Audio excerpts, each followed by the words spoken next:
Life Before Birth by Tobias Wade. Have you ever been in a car accident? I'm not asking about a scrape or a fender bender.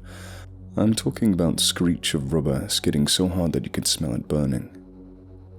When the airbag feels like a cinder block, and the blizzard of glass and shredded metal is 1,000 superheated needles searching for your skin. Every bone in your body feels like it's been replaced with twice the weight of lead. The aching throb so deep that you can't even feel it right away. And the scariest thing isn't even all the blood, even though it's sprayed across every inch of twisted metal that used to be the inside of your car. The scariest thing is not knowing where it's all coming from. You could be missing a leg and you wouldn't even know it. There's so much adrenaline pumping through your system that you can't even be sure whether you're alive. And then you remember your kid who was sitting in the back. Your 12-year-old son on his way home from school, sitting in the passenger side because he liked to have a clear view of the speedometer. The side where the SUV T-boned your car, crumpling it like a tin can to pin his little body with the car's deformed chassis. And when the ringing in your ears finally starts to die down and you hear the crying, you're so relieved, because as long as he's still alive, everything will still be okay. And it takes you a few more seconds to realize the heaving, weeping sound is actually coming from you, and that your little boy hasn't moved or made a sound. That's how it happened for me, anyway. It took 2 minutes and 40 seconds for the ambulance to arrive, which I guess is pretty incredible in the big scheme of things.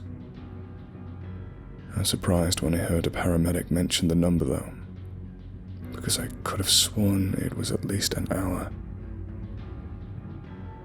I guess when Einstein was coming up with his theory of relativity, he neglected to mention the effect of waiting to find out whether your son was alive or not.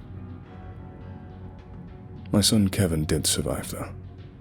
He suffered a concussion and was knocked unconscious, but there wasn't any permanent damage.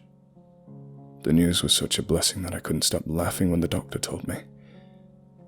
His mother took a week off work to take care of him, and I really thought that everything was going to be okay.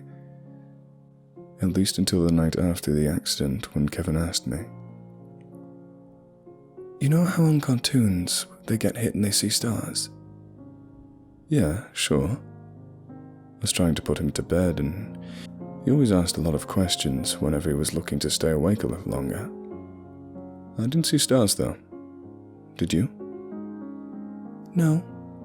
I saw something else. I'm not surprised. I drew the blankets up to his chin. You did get hit pretty hard. The doctor said your brain wasn't getting oxygen for a while, and sometimes that makes people see things. Dad, I think it saw me too. He was barely peeking above the covers, but his eyes were huge and quivering. Well, all that matters is that you're here safe now. Your mother and I aren't going to let anything— Dad, where were you before you were born? He interrupted me again. I frowned at him, hesitating. I don't think this one is addressed in the parenting handbook my wife picked up at the store. I saw the place I came from, and the thing that made me. I didn't like it. What was it like? Kevin shivered, pulling the covers a little higher so that only the top of his head was showing. It made me feel small. Like a little seed falling from a big tree. That doesn't sound so bad. Trees are supposed to spread their seeds. Not this one. It was taller than anything you can imagine, with branches going from one side of the universe to the other. And there were faces under the bark. Only it wasn't bark, it was skin. And they were screaming, or trying to, but it was like they were being suffocated by the skin, and— Easy, Kevin, none of this was real. And the roots were skin too, and they were squirming like worms, and there were babies in there. Only they weren't born yet, but they were screaming too. Kevin! The covers were all the way over his head now. He was breathing heavily and trembled from head to foot. I gently folded the blanket back to reveal his flushed face. He took a long breath and said, "It hates losing children. It hates more than I knew anyone could hate anything. It saw me dead. I'm not lost anymore because it saw me, and it's not going to stop at anything until it takes me back." I didn't know what to say.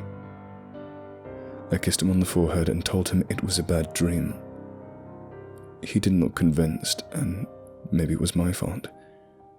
I didn't feel very convincing when I said it. I talked to my wife about it for a long time that night. Eventually we agreed that bringing it up would only keep it fresh in his mind. Best to just forget about it and hope he does the same. He didn't speak another word on the subject for the rest of the week.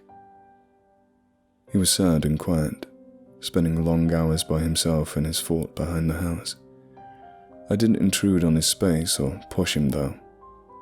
The accident was the scariest thing he's ever gone through in his life, and it was completely normal for it to take time to recover. Then on Friday there was a note. It was written in a yellow legal pad in the kitchen we used for grocery lists. A single line in a messy scrawl that read, "I'm going back." "Honey, do you need to go out again for something?" "I don't think so. Why, do you need something?" She came around the corner and we both stared at the yellow paper. Of course, that was Kevin's handwriting, and we both stared a little longer as the same thought slowly bubbled to the surface of our minds. Then there was a thud upstairs, and that thought became a whole lot louder. "Kevin, are you okay up there?" my wife shouted. Then, with a smile, "Remember when we couldn't get him to stop jumping on the bed?" Thump, thump, thump, thump. Incessant, desperate flailing. We raced each other up the stairs, the sound getting louder and louder until we flung his door open, and the sound suddenly stopped, replaced by my wife's scream. Kevin's limp body dangled from a rope, tied to a jutting piece of wood above his closet door.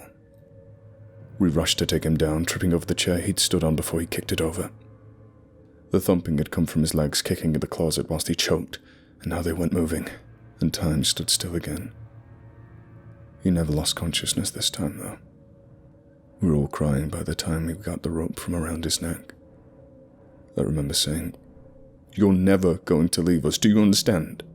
We belong together." He held onto us so tight that it hurt, and he was trembling all over again.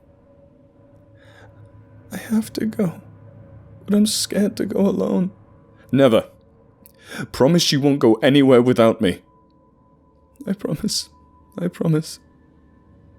"Wherever you go, I'll be right there with you," I said, and he hugged me even tighter. I don't know why he started laughing or why my wife and I joined in, but I think it was just relief. Pretty soon we were all just sitting on the floor together, hugging and laughing about nothing, and then it was over. And everything was going to be okay. We couldn't get him an appointment to see a psychiatrist until Monday, but he seemed more cheerful after that, and I thought things were going to get easier from there. His appetite was flourishing, and he watched his favourite shows again. I thought that was proof that he was getting back to his old self. I guess when we want something badly enough, we'll look for any excuse to justify it being true. We only see what we want to see, even though it's the things we can't bear to look at that need to be seen the most.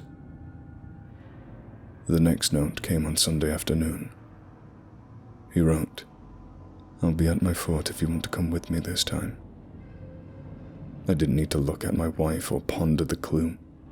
I was just out the door before the paper even drifted to the ground, sprinting as fast as I could to the woods behind the house. There was a hollow log that Kevin always used to play around. Over the span of years, we'd both dug out the area below it to make a secret fort. On the outside, it just looked like a decaying log, but below there was just enough space for 2 or 3 people to sit inside.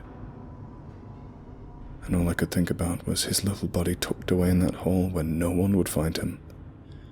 About how long ago he might have written that line, and he could have done it himself in that time. I couldn't fit inside the log to slip down the way he did. He wasn't answering my shouts, so I didn't even slow down when I hit the decayed wood. It pulverized under my weight, spraying chips and dirt in every direction. Then I was on my hands and knees, hurling away rotten chunks and pounding on the ground until it gave way underneath me. Kevin had expanded the fort a lot in the last week. I hadn't expected to fall so fast so far. Almost 8 feet, I think. But Kevin was there, and he was all right. And that's all that mattered. As long as we were together, we'd get through this. I held him close and he held me back. And everything was going to be okay. But I didn't really believe it this time, as the ground kept raining down around us. Kevin broke away from me and pulled a rope, which I hadn't noticed. The other end was connected to a plastic tarp sitting above the hole. I didn't understand what was going on until the tarp slid forward, dumping its huge payload of dirt directly on our heads. By then, it was already too late. He'd buried both of us alive. The tarp must have balanced on a slope or something, because after the first pull, it just kept coming.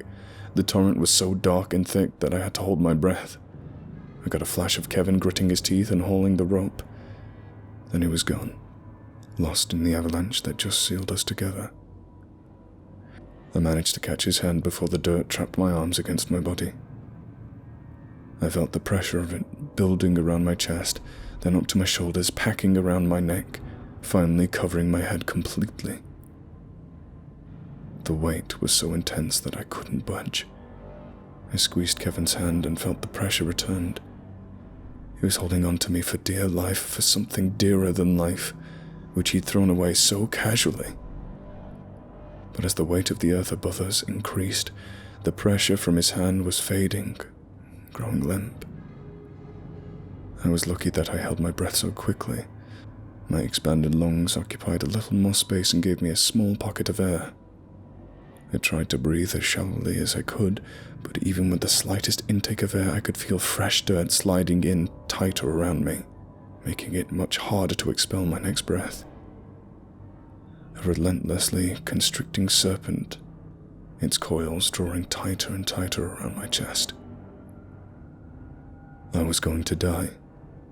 Kevin was going to die, and I couldn't save him. But at least he wouldn't die alone. All I could do was squeeze his hand and wait for the time that it didn't squeeze back.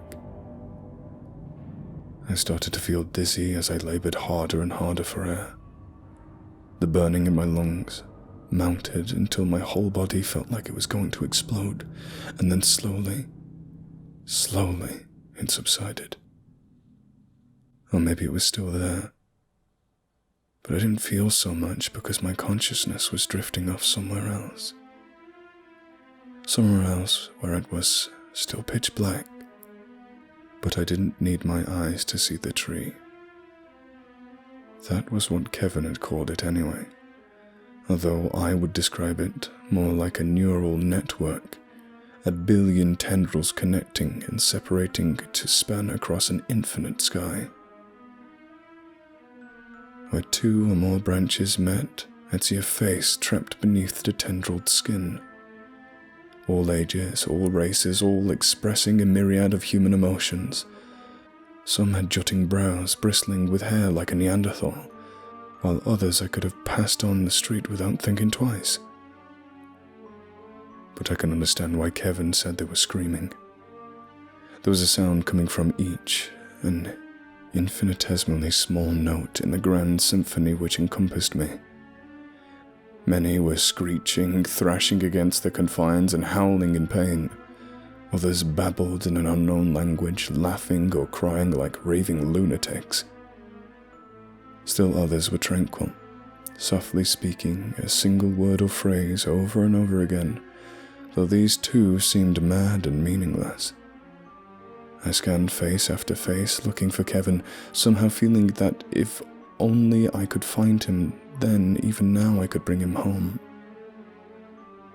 I don't know how long I searched these infinite faces, but I knew I was growing too weary to continue forever.